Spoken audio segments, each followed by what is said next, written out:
Taiwan is one of the largest and most technologically advanced economies in the world. It's considered a high-income country and one of the best places to live. Yet, if you go back to the 1940s and 50s, many experts would have told you that it has no future. They would have pointed out its high population to land ratio, its lack of natural resources, its shortage of capital which prevents industrial development, its largely discredited government who had just lost to the communists. Taiwan was also under the control of Chiang Kai-shek, who effectively governed as dictator. The suppression of dissent, imprisonment of thousands of individuals, and limited freedoms were common during his rule. The government was dominated by mainland Chinese, while the local culture was suppressed. Taiwan's per capita income was closer to Zaire or the Democratic Republic of Congo, and World War II had destroyed its infrastructure and industries. Oh, and the country was also experiencing hyperinflation. Taiwan was first discovered by Europeans in 1544 and was named Ilha Formosa, or the Beautiful Island. The Dutch, wishing to trade with China, Korea, Japan, and Southeast Asia, and to monopolize trade in the region, took over the island.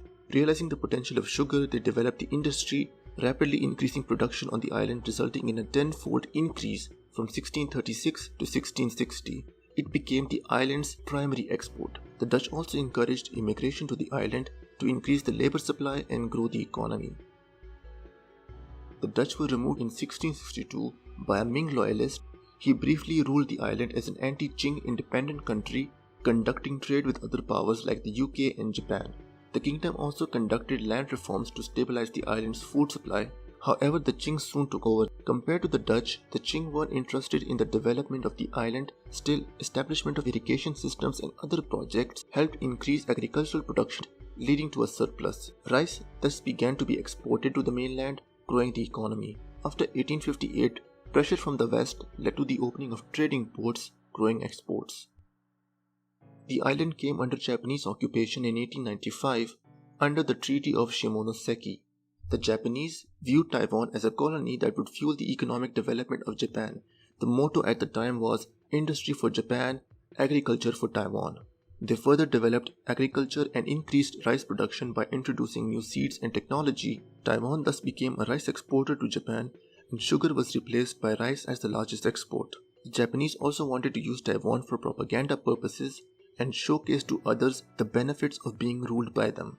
Diseases were thus eradicated, large parts of the island were electrified, the government expanded education, especially in hard sciences.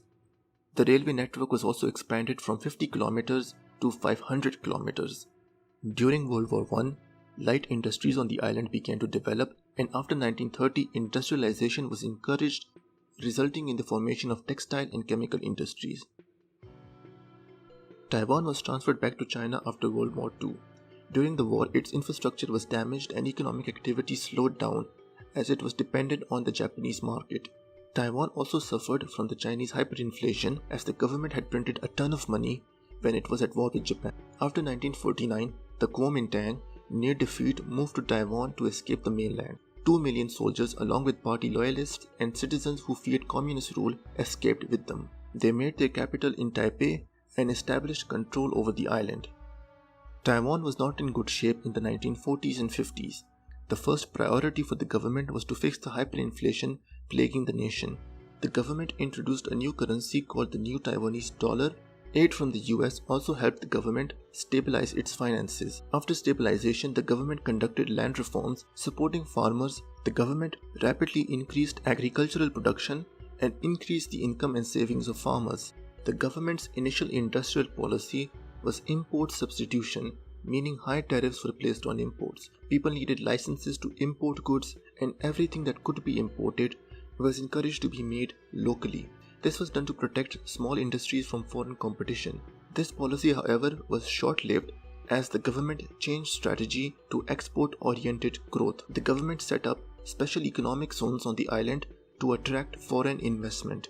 The government also wanted to create a skilled labor force with higher productivity and thus provided universal education for all its citizens. The government's hope of attracting foreign investment was successful as many Japanese and US firms relocated to Taiwan because of low labor costs and its skilled workers. The country now had established light industries on the island and became a crucial part of global trade. The most significant contributor to Taiwan's industrialization, however, were small to medium-sized enterprises.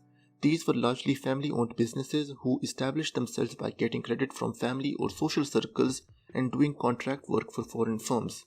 They were very competitive, innovative, and employed a large amount of the island's workforce. While countries like Japan and South Korea transitioned from light industries to heavy industries, Taiwan's growth was largely led by these family businesses. This could be due to the government's heavy influence on large-scale manufacturing. The government at the same time provided businesses with a stable currency, light taxation, a stable political environment, capital, and an educated labor force. The government was also fiscally responsible and had low levels of debt. When the country did experience downturns, the government responded appropriately by making timely interventions. GDP growth in the 1960s averaged 10.3% and growth stayed strong during the 1970s. The government, through its 10 major construction projects, expanded infrastructure, developed ports, increased steel production, and set up technology parks, providing the basis for the growth of heavy industries. In the 1980s, Taiwan faced a new problem: the rise of the mainland. The government of the People's Republic of China had just opened up their economy to foreign investment, and the cheaper labor made many companies to move to China. Today, China faces the same problem as many companies are now moving to Southeast Asia. Taiwan thus focused on high-tech and knowledge industries, laying the foundation of its electrical component sector. It became an important supplier to US tech firms and encouraged other companies to raise the value of its products. Services are now the largest sector in Taiwan. Taiwan's economic miracle allowed it to raise its per capita income in purchasing power parity from $1,200, which was between Zaire and the Republic of Congo, to $59,398 as of 2021. Taiwan's economic miracle is something few developing countries have been able to replicate as of now. It wasn't due to resources like oil or minerals.